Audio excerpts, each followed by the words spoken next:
Everybody, welcome back to another edition of Inside the Wolves here on Inside the Zone with Mateo. So glad you clicked on this video, and I hope you stay for a little bit. But welcome to the podcast. My name is Mateo. I run the channel Inside the Zone with Mateo here on YouTube, as well as really anywhere you can get your podcast. You probably can find us. Spotify, iHeartRadio are kind of our main other options over there. But I'm focusing on the YouTube side of things.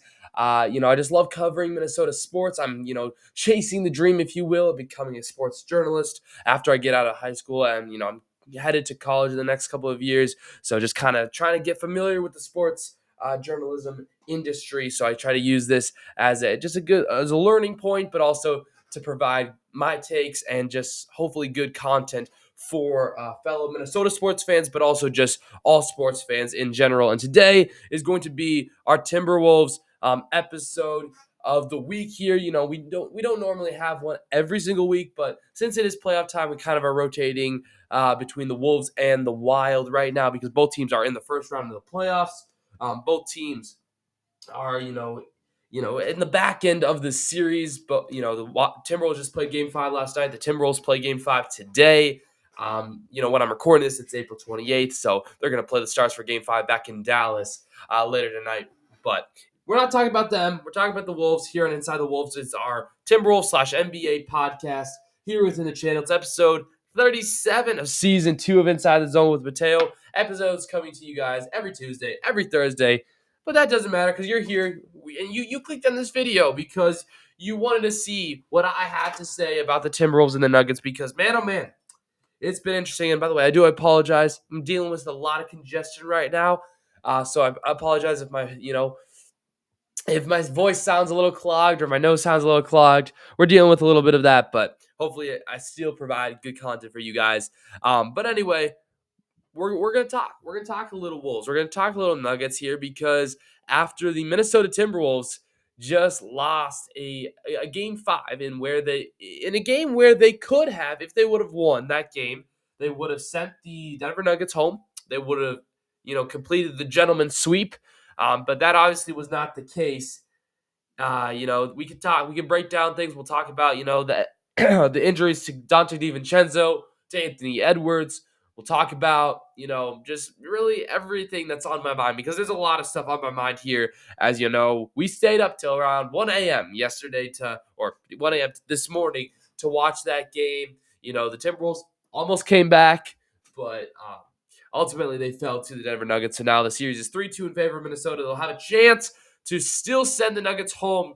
They have a couple days off now. I think Thursday is the next time they play. So couple days off here. They can still win in 6. But we're just going to talk all about that here on the show. But I'm getting a little bit ahead of myself because for, all the OGs or the people familiar with the podcast, Mateo's show batting order is something that we like to do. What we like to highlight. And for those who do not know what Mateo's show batting order is, it's basically just a show roadmap. I like to kind of give you an idea of where we're going today. There's only one thing on the batting order today. And that is Game 5 because we're going to basically, as I already rambled a little bit, we're going to talk just, from the Wolves' point of view, from the Nuggets' point of view, what happened Game 5, what this all means for both teams, but of course, mostly for the Timberwolves. And by the way, if you'd like to sponsor this segment, we use it across our channel, for Inside the Vikings, Inside the Wolves, Inside the Wild, Inside the Twins, all that stuff. But even if it's just an Inside the Zone with Mateo episode, we use it all. So if you'd like to sponsor this segment, send me a DM on X or send me an email. The email can be found in the description of my channel. But let me stop yapping. Let's get into it. We're going to talk about Game 5 here. So, yeah, what a mess it was, the last couple games for the Timberwolves because, you lose Dante DiVincenzo about 2 minutes into the game on Saturday night in front of your Minnesota fans, right? It was at Target Center. He's later, diagnosed with a ruptured Achilles. He's going to miss the rest of this year and most likely a good majority of next season, if not all of it. So that was a big blow. He had been one of your strongest players, one of your most important players, in my opinion, in the first couple games against Denver. He does all the little things so well, but he also can knock down those, clutch 3-pointers. That, without Anthony Edwards, who had also been dealing with runner's knee in his left knee, he hadn't been as great from the 3 point. His 3 point shot had not been falling. So besides Io and Bones, who didn't rely on as much the first 3 games. Dante DiVincenzo, he was so important, and now for a guy who played all 82 games in the NBA season, he just is one of the players that just doesn't deserve this injury at all. I mean, frankly, no player deserves this injury, but him of all people for sure does not deserve this. But it happened, and now he's getting a lot of support from all over the NBA, from the media, and just from fellow fans all over the place. It's just and fellow players. It's been crazy to see how much support he's been getting, because nobody wants to see a player of his importance go down. But that happened, a couple of minutes into the game on Saturday. But guess what? The mess was still that was just the start of the mess. Because for those who do not know, fast forward a little bit later, a couple quarters later, Anthony Edwards goes down. Well, basically what he did, he was going up for a rebound and just landed on his right leg funny and hurt his right knee. Now it looked like an ACL injury. Thank goodness it was not a ACL injury. But he's going to be, and it was later revealed that he was going to be out now for the remainder of the Denver series and probably for a while. If the Timberwolves were to advance, which I still think it's possible. Obviously, you were up 3-1. Anthony DiVincenzo got you through the hard spot. They put you up 3-1, but now it is 3-2. So you still have two chances to win, but it's definitely going to be hard without them. We got some more word on Anthony Edwards today. It looks like he's going to be out 3 more weeks. That's kind of like the minimum here. They're not going to rush him back. They want to make sure he's healthy because remember, as I already said, he was dealing with runner's knee in his left knee, and then this new injury is a right knee injury, so his knees are all messed up, and it's just really unfortunate to see. But yeah, what a mess it's been. And I just want to say it's still not over because they're up 3-2, right? The Minnesota Timberwolves have, despite losing in really a disappointing fashion last night or early to this morning, and whatever you want to say, they are still up. They're still in control of the series. They're coming back home. I've been hearing a lot of things, a lot of, you know, journalists and just media members been saying this, like analysts, whatever you want to call them, role players, which is going to be, which the Timberwolves are now made up of. Oh my gosh, I can't speak. Let me rephrase this. Role players in general play better at home. There's just something, they feel more comfortable, right? It's just historically proven. And, a big thing here without Anthony Edwards, without Dante DiVincenzo, you're looking to a lot of your role players to step up. Guys like Bones Highland, Io DeSumo. We can have a debate later on if he's a role player or if he could be one of your next stars. Because we saw him drop 43 points on Saturday. That was absolutely insane. Naz Reid, though, Mike Conley, Terrence Shannon Jr., Jalen Clark. You're filled with a bunch of role players. You could even make a case that Jaden McDaniels is a role player to some extent. I do think he's up higher in the higher ranking of a role player, but you could make an argue that he is. And then I don't know where you put Gobert and Randall, but a majority of this team is role players. So that's the plus, right? That's the positive side here. Role players tend to play better at home. You saw that with Denver last night with Cam Johnson, with Christian Brown after he struggled, the first half. You saw, Spencer Jones come in for the injured Aaron Gordon, and he had one heck of a night. But then Tyus Jones and Jonas Valanciunas, Denver's role players showed up last night. And you know why? I mean, I think a large factor has to do is they're home. You're right. They're comfortable in their stadium, right, in Ball Arena. And I think we could probably expect a lot more of the same from the Timberwolves role players come Thursday night when they're at Target Center. But it's going to be really interesting. Obviously, you got to stay a little positive because this is pretty much going to be the only positive feedback I'm going to give here. Because other than that, bro, this has been crazy. I mean, this series has been crazy. It's been a roller coaster of a series. I think that's the best way to explain it in a way. you talk about the series where Denver ended up going up 1-0, right? Then they lost 3 straight games. 3 straight games. They lost one at home, game 2. They got their butts kicked in game 3. Then game 4, Minnesota's coming into their home building with tons of confidence, right? They're ready. They're ready to, take a 3-1 lead. Um the crowd was electric, right? Everything was going good. The Everybody was riding high, everybody was happy, they were chilling. Dante, 2 minutes in, right? Tears his Achilles. Then Ant goes down. And then some way, somehow, though, through this, a time of uncertainty and disappointment and, in a sense of sadness, if you will, or this low time, Ayo DeSumo goes off for 43 points, and the Timberwolves still win the game. Then you have the brawl at the end of the game between Jokic and McDaniels. But you can see, and then after that, the Timberwolves turned the ball over 25 times without Dante DiVincenzo and Anthony Edwards. They lose the game, and now it's 3-2. And now, what's the even crazier thing is, Denver is favored to win Game 6 by these bettors, by Vegas, if you will. They're even favored to win the series now, even though they were down 3-1, because people are taking into account Dante DiVincenzo and Anthony Edwards. They're not going to play the rest of the series. Dante's not going to play for the rest of the year. Anthony Edwards, if they were to make it, probably would have played till Game 5 or 6 of the second round if it happens, if there's a Game 5 or 6. For Game 6, the Nuggets are favored by 11.5 points. It's crazy.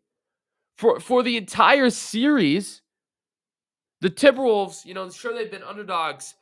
They came into the series as underdogs, being the 6th seed, and Denver was the 3 seed. They had home court. They had slowly been the series favorite, been getting up to be the series favorite. They were the series favorite after Ayo DeSumo's 43-point game. But as soon as this game happened, as soon as we all saw how, miserable this team looked without with a primary ball handler, because that's where you have to put most of the blame here, because with Dante and Ant in, ball handling, making the plays, right, being the point guard, or, your guard play is so important because it dictates the plays, right? They normally give the other players the most passes, right? 25 turnovers. That would not happen. I'm sorry, that would not happen with Dante DiVincenzo and Anthony Edwards in the lineup in a playoff game. Sure, could it happen in a regular season game where they just don't play good? Yeah, I could see that. But still, I doubt it. I doubt 25. 25 turnovers. It was insane. And so I just mapped out this entire roller coaster. It starts drastically down. You're down. You're like, oh well, we're down 0-1, but people are still, it's only down 1. If they get one win, they make it a series again, and they did that, right? So things were going higher. Then they absolutely kicked the Nuggets butts on, for Game 3. And now for Minnesota fans, this roller coaster, it's going up to a high point, right? We're living it. We're excited. We're not scared at all, right? Game 3 happens. It kind of goes down because Dante gets injured. It really goes down when Anthony Edwards gets injured. But then it kind of goes up. When Ayo does his 43 points and they take a 3-1 win. But then it just goes all the way down in just when this game happened. When the Dante news broke. When the Edwards news broke. Because we didn't totally know how long each player was going to be out. I think most people knew Dante was going to have an Achilles injury, but no one knew how long Ant was going to be out, right? So there was still a little bit of positivity. But once that news hit, mixed with now the Game 5 performance, man, oh man, it's been up and down. It's been full. This series has been crazy. It's been full of highs and lows. But, I think that's a good setup point. I think that's a pretty good setup point here, because we're going to, for those who do not know or did not stay up till 2 a.m. on the East Coast, we're going to break down Game 5 for you, including, box score, team stats, and just kind of my overall my overall thoughts on the game here, because I think this is just kind of the best way to break down what's been going on recently. So I think that was a good setup point. But now here's for Game 5, and let's start with the Minnesota Timberwolves.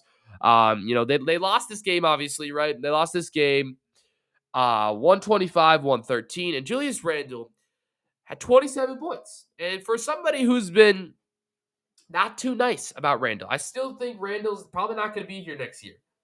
I got to say, Julius Randle, he had a pretty respectable night. Okay, he had a pretty respectable night. I did not like those early three-point looks, right? Did not like that, but still, he shot the ball pretty well.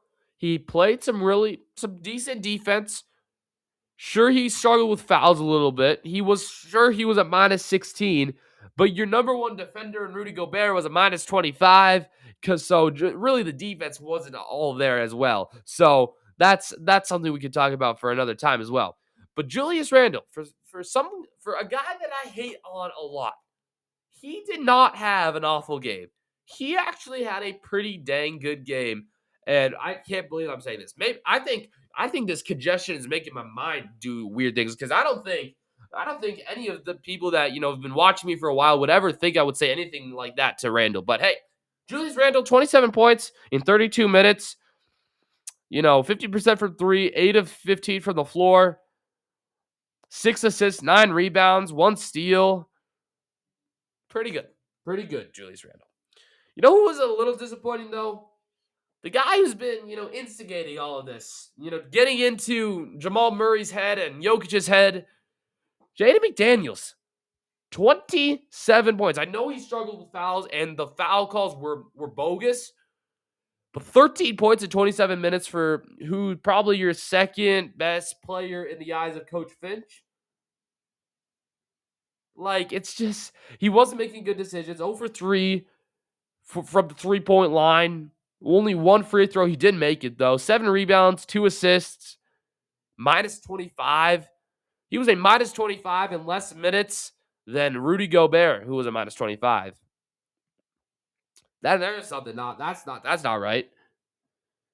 So yeah, Jaden McDaniels, who's been instigating all this stuff, he's kind of almost a non-factor when you needed him. Frankly, you needed him the most in this game. This is the game you needed him the most, and he didn't really show up.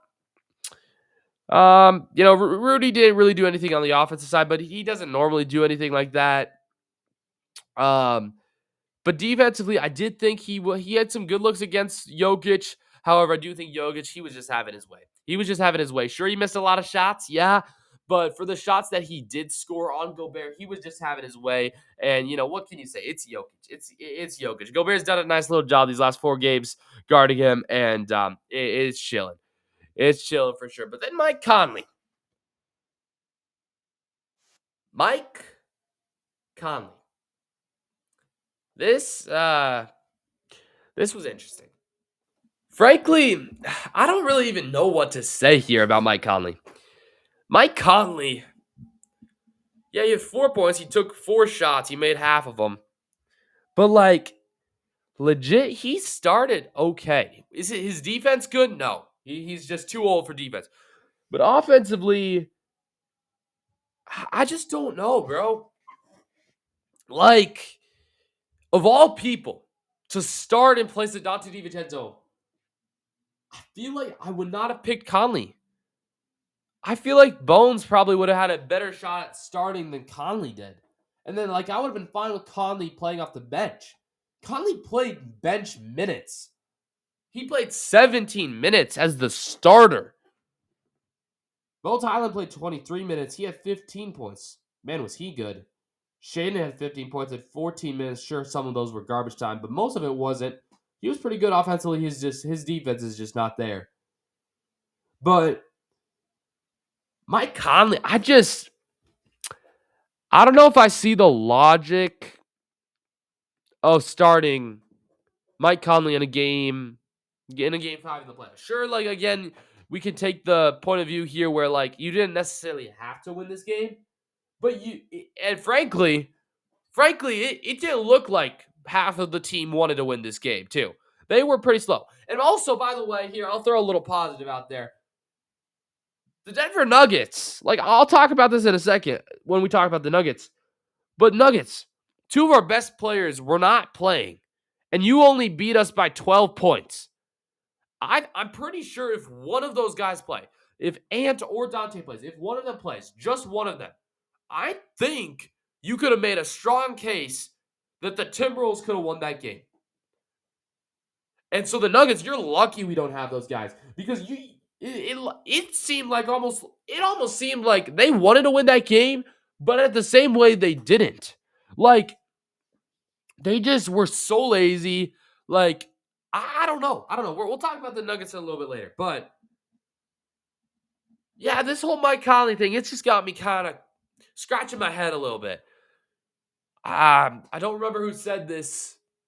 I was watching something. I don't remember who, but you look at the starting lineup, the starting rotation. The starting five was Randall, McDaniels, Gobert, Conley, DeSumo. DeSumo, Randall, and McDaniels, they can score.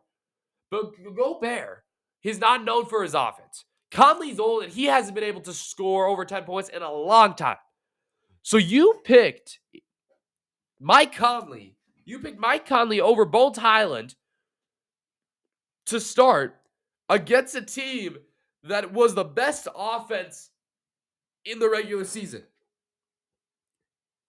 Like, you knew you had to score a lot of points every game to win the series. And it's been crazy how the Timberwolves haven't had to do that for all of the games because they have been playing such great defense on the Nuggets, which has been crazy. But coming into the series, you had to be thinking about, like, you have to score over 115 points probably to make it interesting in a way. And actually, have they done that? Because they've scored a lot. They have scored a lot, but I wanted to see. Hold on. So, game one, they lost by 5 points. Wait, no. They lost by 11 points. They scored 105, right? So I said, right, they had to score over 115. In their game two, when they scored 119. In their game three, which was just a defensive masterpiece, they scored 113. And then they scored 112 in game four without Ant and Dante, though. And then they scored 130. So they've been scoring about 113 points a game. That is below what you need to do when you're playing the normal Denver offense. And yesterday was what was a little bit more of that normal Denver offense that we're used to. Sure, they don't have Aaron Gordon yet, but that was in general what you probably were expecting. So with that, it's just this Mike Conley thing. I don't know. Let me know, guys. Let me know in the comments down below if you've made it this far. Let me know if for game 6, do you do Bones Highland or Mike Conley? Because I think you could make a strong argument that you should start Bones Highland. That's just my take. He's better at defense. He's better at offense right now. In Mike Conley's prime, I probably would have taken Mike Conley because, man, he was a baller in Memphis and Utah. But I think right now, I might have to lean towards Bones Highland. But let me know in the comments down below what you guys think for sure. Ayo DeSumo had 18 points, not the 43 points, but it was close. He almost had 20 points. I think that's average. I think he probably could have done a little bit more. I mean, he was 3 of 5 from 3. He was 7 of 14 from the floor. He shot 50% from the floor. I mean, he shot really good. And to be real here with you guys, the Timberwolves shot pretty decently, okay? I shouldn't be too negative, but me being the negative Minnesota fan I am, and any Minnesota fan probably agrees with me here.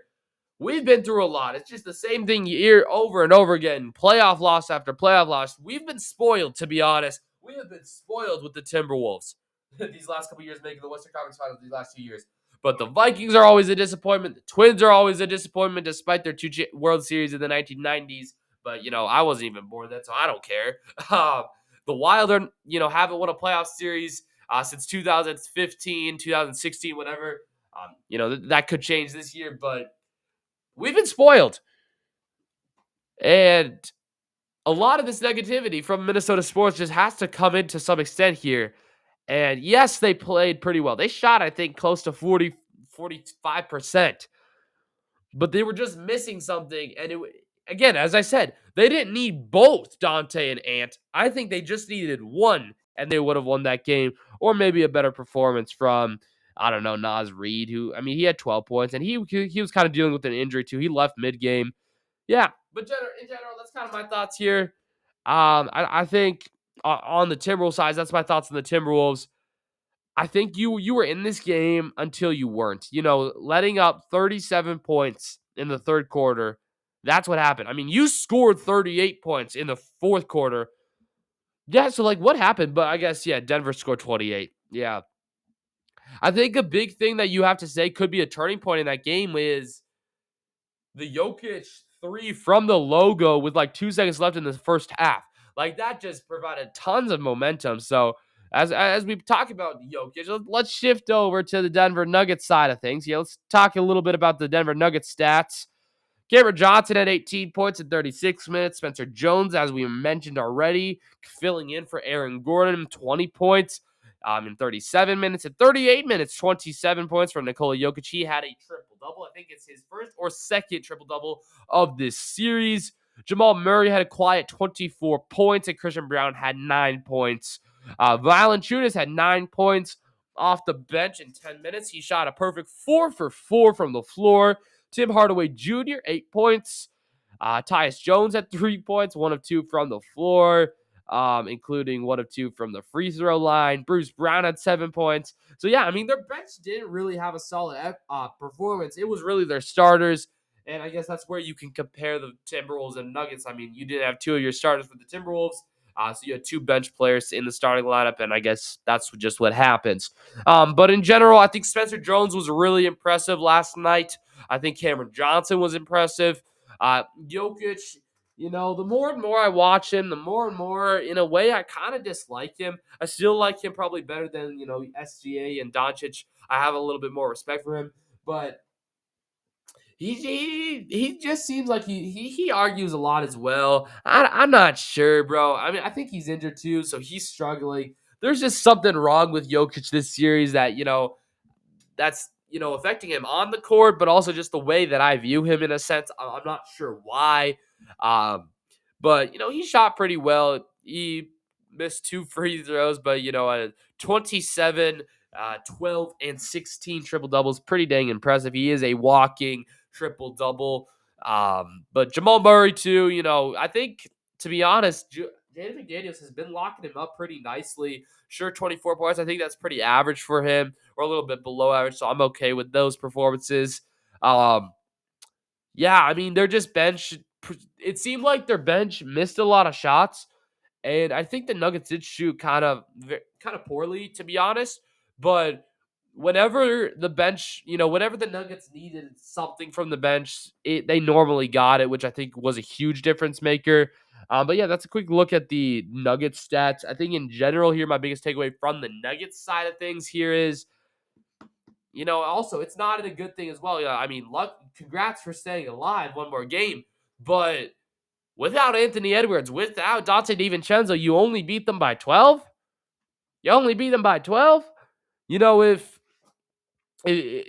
let's just say, for instance, Jamal Murray and Christian Brown, right? Say those 2 guys get put on the injured list as well as Aaron Gordon, because I think, you know, I'm not going to take Jokic away, but I'm going to package together, you know, Brown, Murray, and Gordon for the equivalent of Dante DiVincenzo and Anthony Edwards.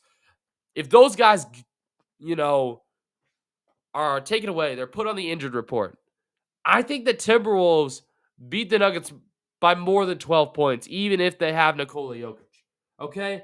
So, Nuggets, and I think Tracy McGrady was talking about this on the NBC post-game show. He's kind of scared because they only beat him by 12 points without Ant, without Dante. And so they just need to lock in. But I think a lot of the other hosts were saying, well, that's just more motivation. You just got to win one game at a time. And yeah, that's what the Nuggets have to do. But that's also what the Timberwolves have to do. It's a best of one right now.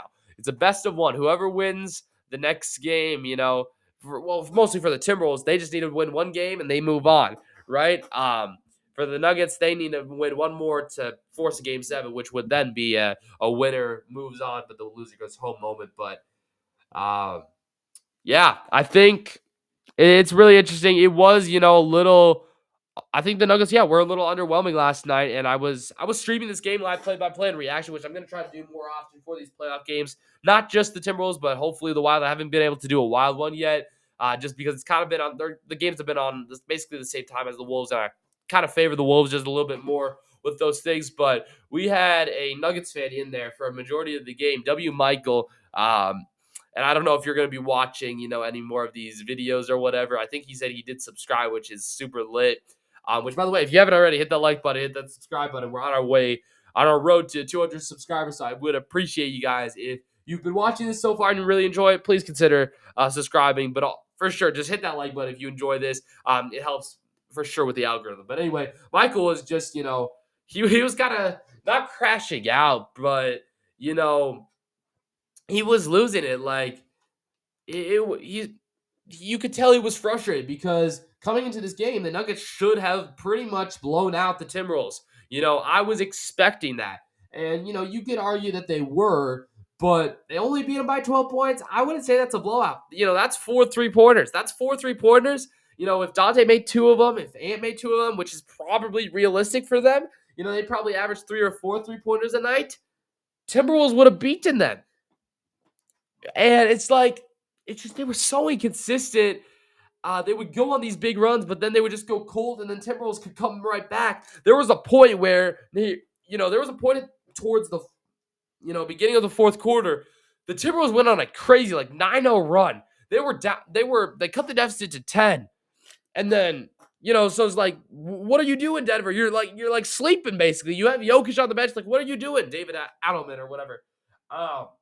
So there's so many moments like that, but then, obviously for that moment, Julius Randle blew it. He could have had a nice little layup and he tried to make a fancy pass, turned it over. It could have made it an 8-point game, but nope. It then went back to 12 and then another turnover by Randle. And then it went back up to 14. But anyway, that's besides the point.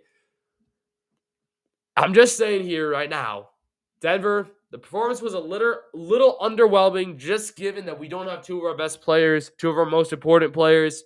Just saying that. Do I think you're going to win the series? Because that's another thing we could talk about here. And that's this is kind of going to be the last major thing we're going to talk about here. Like, people are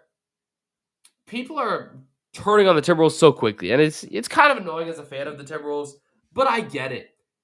If the Timberwolves do not win Game 6, I think they're going to lose the series. And I've heard so many people say this. You have to treat Game 6 as a Game 7.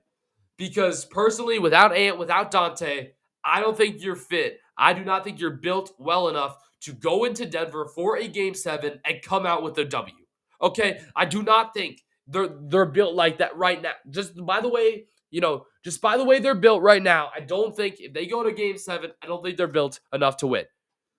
I think the best shot they're going to get is Thursday night, Target Center, with the home crowd behind them. Hopefully the crowd will get Io going. The crowd will get McDaniels going and company going. Maybe get in the head of Jokic a little bit. Maybe get in the head of Murray. I think that's going to be their best chance. And I think the Timberwolves only advance to the second round if the Spurs – sorry, not the Spurs. We're not talking about the Spurs. They would probably play the Spurs, but we'll figure that out later. I think they only advance to round 2 if the Timberwolves beat the Nuggets at home on Thursday night. Let me know, though. Let me know if you think, the Nuggets are going to complete this 3-1 comeback, or if you think the Wolves can still win it in 6, or maybe you think they can win it in 7. And I'd love to, have a nice little conversation with y'all about that in the comments down below. So comment away for sure. I was going to end that there because I feel like that's all I really have to say. I just wanted to throw my thoughts out here pretty, I think it's a pretty solid length of an episode for today, especially due to, my sickness here or just my allergies. I think it is allergies. We've been having awful weather. But I wanted to quickly update y'all on my playoff bracket because we had a couple series finish up last night, or one series finished last night, and then a couple in the NHL. But here's the NBA bracket that I had filled out, live. You can find it. I think it's actually the pinned video in my channel. I did have the Thunder winning here, and so I get 40 points for that. So those are the only points I have so far. I'm just gonna kind of treat this as a quick way to kind of recap what's been going on, give you my quick thoughts here on each of the playoff series as we wrap the show up today. We talked about the Nuggets, so I'm going to skip that one. As you can see, I did pick the Timberwolves to win this one. But the Laker Rockets, the Rockets are now the most fraudulent team I've ever seen. I thought the Bears were a fraudulent team in the NFL. I don't know what is going on in Houston. You're such a big ban of frauds. The Lakers look like you're going to get Austin Reeves back. LeBron looks like he's back into 2006, 2007 LeBron James form. He's just cooking not Denver. We've been talking about Denver too long. I said Denver. He's been cooking the Rockets all series long. They're up 3-1. They're going to win this series. I think they probably win in 5. Unless something crazy happens, it's going to be unfortunate. I'm not going to get that pick right. But then the other round 1 matchup is the Spurs and Trailblazers, which, by the way, that series could wrap up tonight here. You know what? Again, as I'm recording this, it's April 8th, 2026. The Spurs and Blazers play Game 5 in San Antonio today. We'll see if the Blazers can extend the series. I'm actually not going to lie. I'm cheering, obviously, for the Blazers because I want to play. If the Timberwolves advance, I want to play the Trailblazers before the Spurs, obviously. I'd want to probably ignore the Spurs, especially now with the Edwards injury. But if anything, I want the Blazers to try to extend the series just so Anthony Edwards can probably have just an additional couple days to just rest up and heal up, hopefully, so that he's good to go a little earlier in that series if the Minnesota Timberwolves advance. But it's been a crazy series. I think the Blazers probably could have. They had what it took to to win one of those games at home. Just Wemby did Wemby things, and I think the Spurs are probably going to finish this series off tonight. But then over on the East, man, what a surprise has the Orlando Magic been. The Pistons have just been, unimpressive to watch. I don't know what's going on over there, and it looks like we're going to get a rare 8-1 upset in the NBA. That's just crazy. So I'm going to get that one wrong.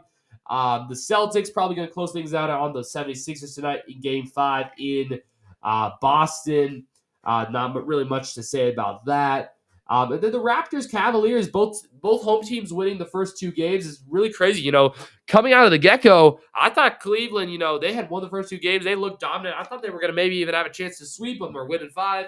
But the Raptors have come back. The 2 games in Toronto, they win. And now we've got a series. I still think Cleveland wins this series, but we shall see. And then finally, the other game on tonight is going to be Game 5 between the Knicks and the Hawks. I do have the Hawks. I'm riding for the Hawks. Come on, Hawks. I want Hawks to win in 6. I just don't really appreciate the Knicks. I think the Hawks have been such a great story, and I think they deserve to win this series. CJ McCollum's been great. Jalen Johnson's been great. I do want to say Dyson Daniels has been a little quiet, if I don't say so myself. But I think we could have a huge upset there with Atlanta beating the New York Knicks and putting them out in the first round. I still think that's possible, but we'll see what happens tonight. So that's a kind of quick recap, kind of my quick thoughts on the NBA playoffs. And I think that is, I think that's going to do it for today's episode here on Inside the Wolves. Thank you guys so much for watching. I really do appreciate it. If you have any ideas to make these episodes better, let me know in the comments down below. But finally, coming up, for those who do not know, the rest of, what I do here on the channel, I try to post almost daily shorts, whether it's, fun sport-related games, just my reaction to things, quick takes on things, stuff like that. I try to post them there. So you can feel free to check out some of those shorts. Kingdom Competitors comes out every Saturday morning, 10 a.m. Eastern. We take a look at Christian athletes because, as I will say in just a couple minutes, I love to keep God at the center of what I do here on the channel because he's the most important thing in my life, and he should be the most important thing in your life. So I like to see, Christian athletes and what they do to, keep him first in their life through all this chaos and fame. but also just how we can learn from them. And, it's always such a sweet time. So, yeah, those premiere every Saturday, 10 a.m. Eastern. We got a live chat in there. We just like to talk with a group of believers, but even unbelievers are welcome to do that. And look at that. I actually would really love it if you would click on one of those videos too. I think we just did the Steelers player. I don't remember which Steelers player we did, last Saturday, but it was a great time.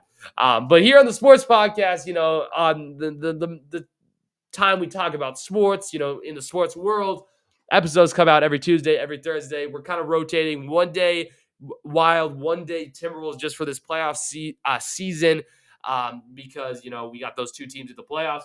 Probably a Wild episode then coming up on Thursday to recap whatever happens tonight in Game 5 and a potential game, and probably previewing the Game 6 that will happen from St. Paul on Thursday night. I'll try to do some more play playoff streams, and just reaction and analysis and all that stuff. Through these playoffs, hopefully we get a couple more. Hopefully, at least one of these teams, either the Timberwolves or the Wild, do advance to the second round, so we get some more chances to stream those games. But if not, that's all right. And thank you guys so much for watching. I do have articles on my website, but I'm gonna stop doing that. Thank you guys so much for watching. I really do appreciate it. Follow me on all the profiles. You can find it in the link in my description. Spotify, iHeartRadio, YouTube, X. Leave a like, subscribe. Thank you guys so much for watching. Don't forget to keep God first, because he's the most important thing in your lives. And I'll see you guys all in the next one. Have a great day. Peace.